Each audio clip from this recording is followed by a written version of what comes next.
Gilberto Passos Gil Moreira, better known as Gilberto Gil, is a Brazilian singer, guitarist, and songwriter, known for both his musical innovation and political commitment. From 2003 to 2008, he served as Brazil's Minister of Culture in the administration of President Luiz Inácio Lula da Silva. Gil's musical style incorporates an eclectic range of influences, including rock music, Brazilian genres including samba, African music, and reggae. Gil started to play music as a child and was still a teenager when he joined his first band. He began his career as a bossa nova musician, and then grew to write songs that reflected a focus on political awareness and social activism. He was a key figure in the música popular brasileira and tropicalia movements of the 1960s, alongside artists such as longtime collaborator Caetano Veloso. The Brazilian military regime that took power in 1964 saw both Gil and Veloso as a threat, and the two were held for 9 months in 1969 before they were told to leave the country.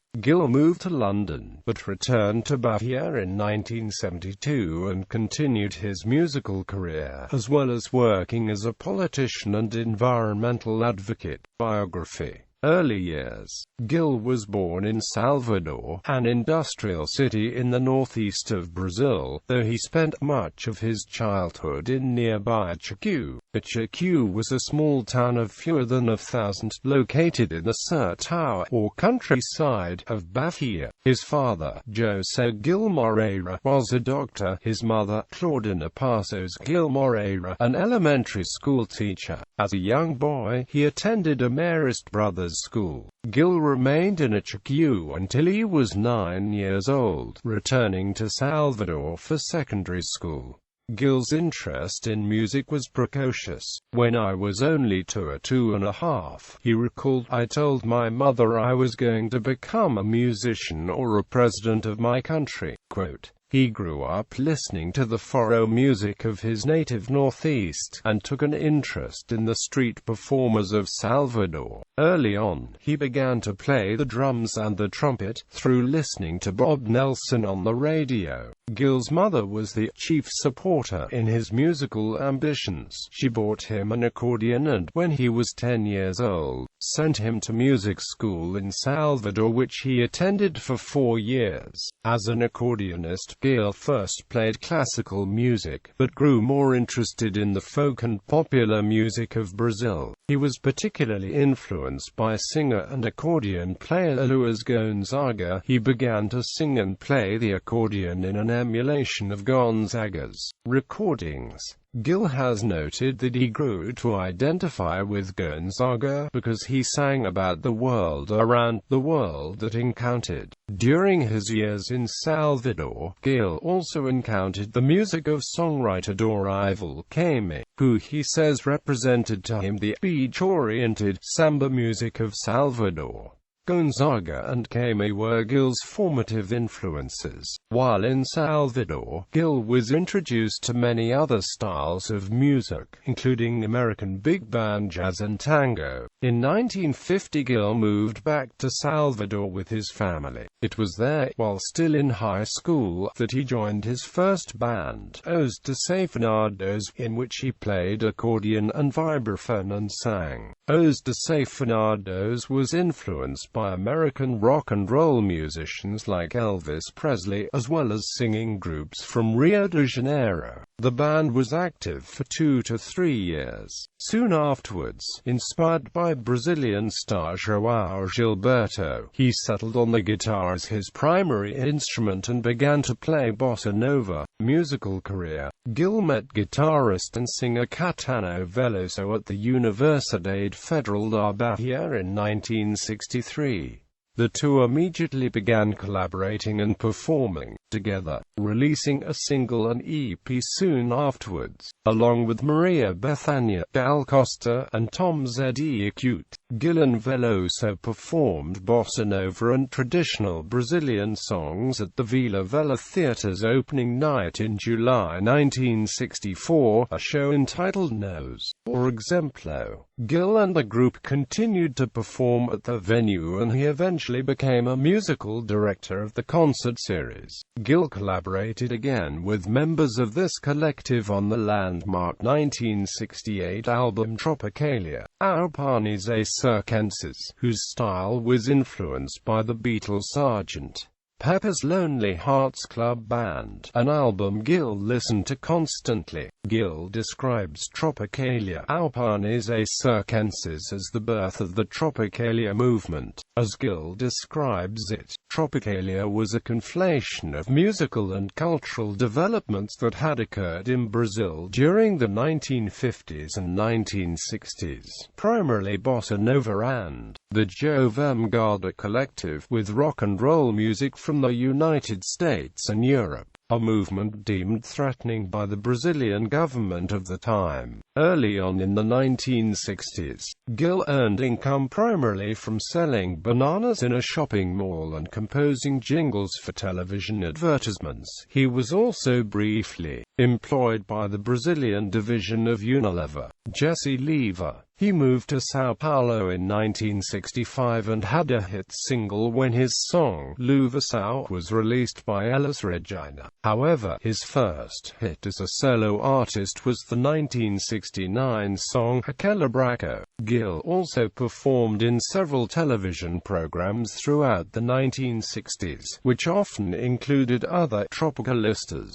members of the Tropicalismo movement. One of these programs, Divino Maravilhoso, which featured Veloso, gained attention from government television censors after it aired a satirical version of the national anthem in December 1968. In February 1969, Gil and Veloso were arrested by the Brazilian military government, brought from Sao Paulo to Rio de Janeiro, and spent 3 months in prison and another 4 under house arrest, before being freed on the condition that they leave the country. Veloso was the first to be arrested. The police moved to Gil's home soon afterward. Veloso had directed his then-wife Andrea Gadilla to warn Gil about the possibility of arrest, but Gil was eventually brought into the police van along with Veloso.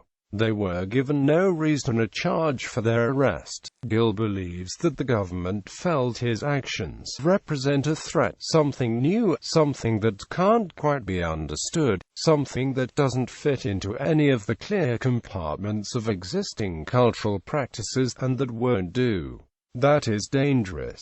During his prison sentence, Gil began to meditate, follow a macrobiotic diet, and read about Eastern philosophy. He composed 4 songs during his imprisonment, among them Cerebro Electronico, which first appeared on his 1969 album Gilberto Gil 1969, and later on his 2006 album Gil Luminoso. Thereafter, Gil and Veloso were exiled to London, England after being offered to leave Brazil. The two played a last Brazilian concert together in Salvador in July 1969, then left to Portugal, Paris, and finally London. He and Veloso took a house in Chelsea, sharing it with the manager and wives. Gil was involved in the organisation of the 1971 Glastonbury Free Festival and was exposed to reggae while living in London. He recalls listening to Bob Marley, Jimmy Cliff, and Burning Spear. He was heavily influenced by and involved with the city's rock scene as well, performing with Yes, Pink Floyd, and the Incredible String Band. However, he also performed solo, recording Gilberto Gil while in London. In addition to involvement in the reggae and rock scenes, Gil attended performances by jazz artists, including Miles Davis and Sun Ra. When he went back to Bahia in 1972, Gil focused on his musical career and environmental advocacy work. He released Expresso 2222 the same year, from which 2 popular singles were released.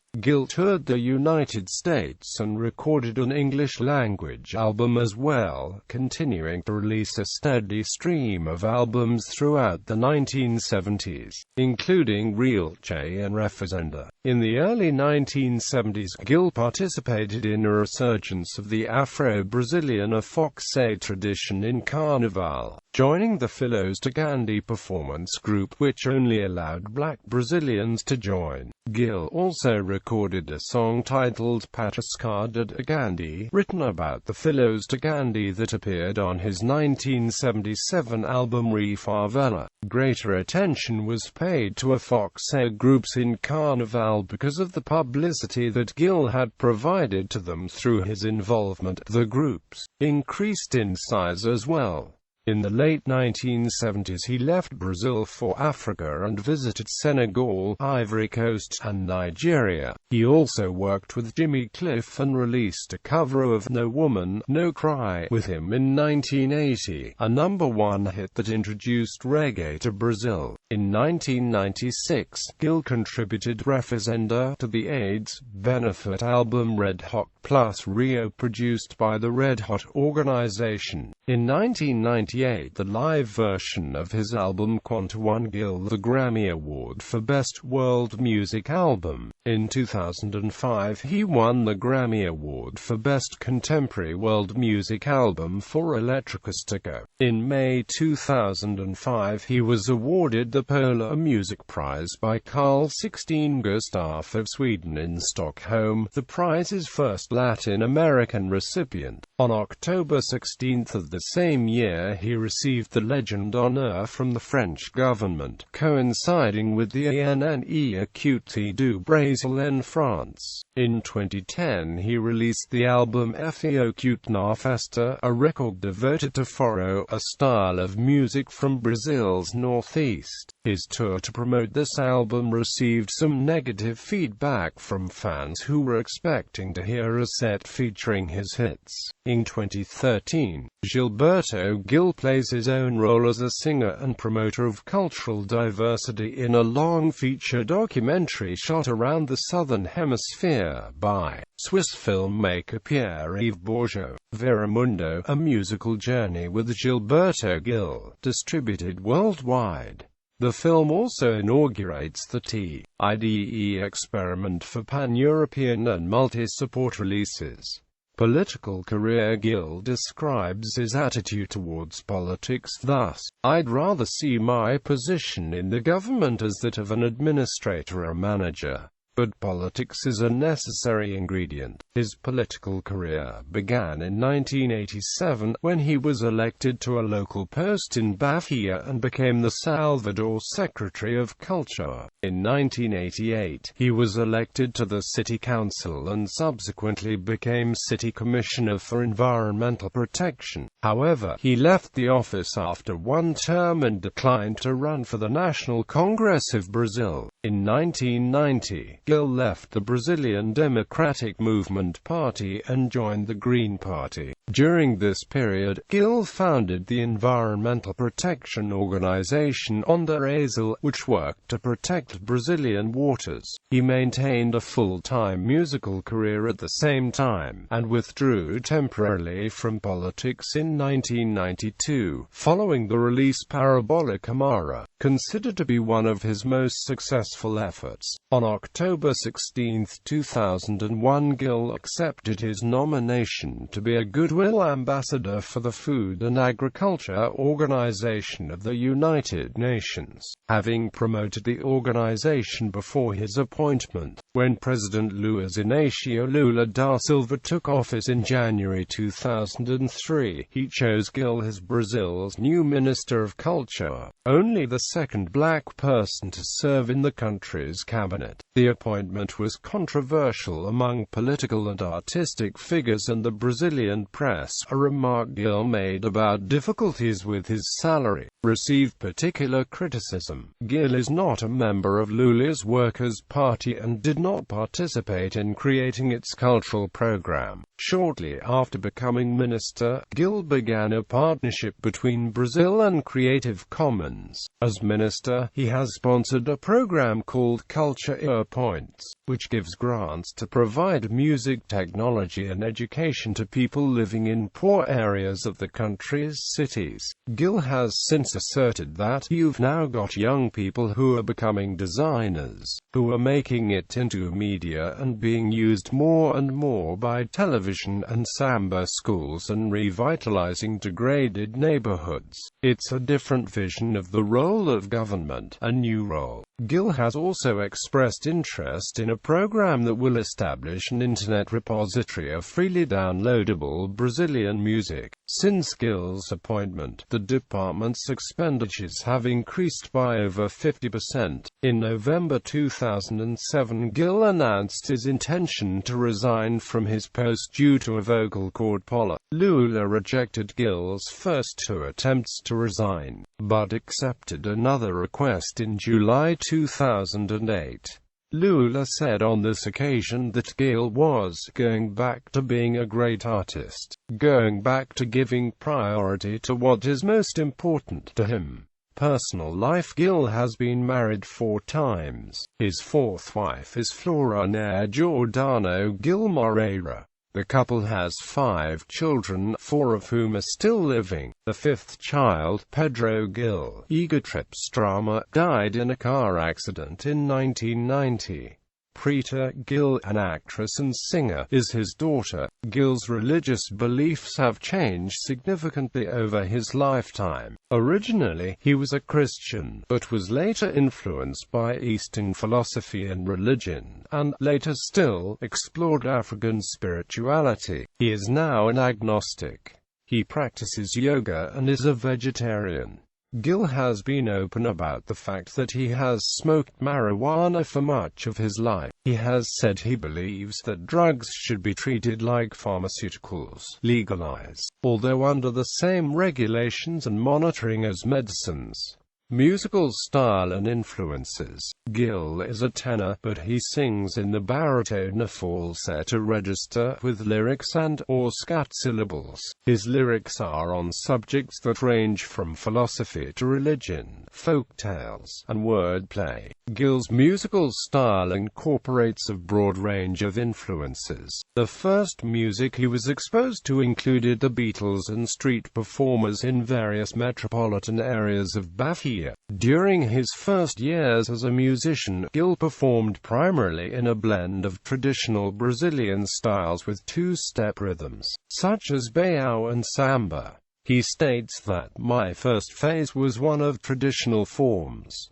Nothing experimental at all. Caetano and I followed in the tradition of Luiz Gonzaga and Jackson do Pandeiro, combining samba with northeastern music. As one of the pioneers of Tropicalia, influences from genres such as rock and punk have been pervasive in his recordings, as they have been in those of other stars of the period, including Caetano Veloso and Tom Zé Acute." Gil's interest in the blues-based music of rock pioneer Jimi Hendrix, in particular, has been described by Veloso as having extremely important consequences for Brazilian music. Veloso also noted the influence of Brazilian guitarist and singer Jorge Ben on Gil's musical style, coupled with that of traditional music. After the height of Tropicalia in the 1960s, Gil became increasingly interested in black culture, particularly in the Jamaican musical genre of reggae. He described the genre as a form of democratizing, internationalizing, speaking a new language, a Heideggerian form of passing along fundamental messages. Visiting Lagos, Nigeria in 1976 for the Festival of African Culture, Gil met fellow musicians Fela Kuti and Stevie Wonder. He became inspired by African music and later integrated some of the styles he had heard in Africa, such as Juju and Highlight, into his own recordings.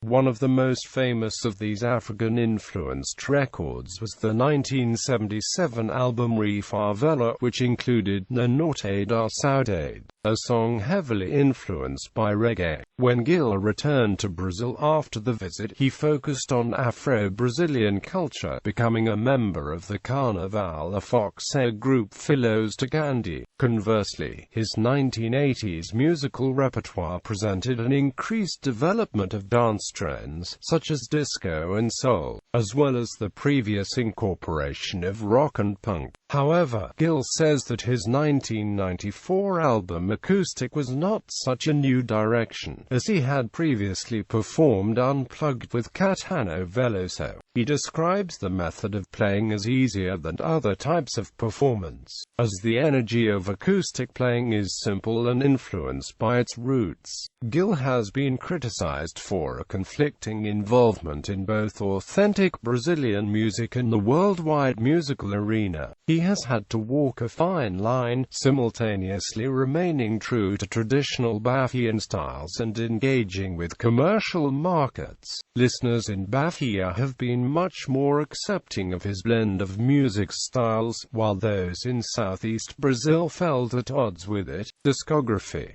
awards, nominations and positions.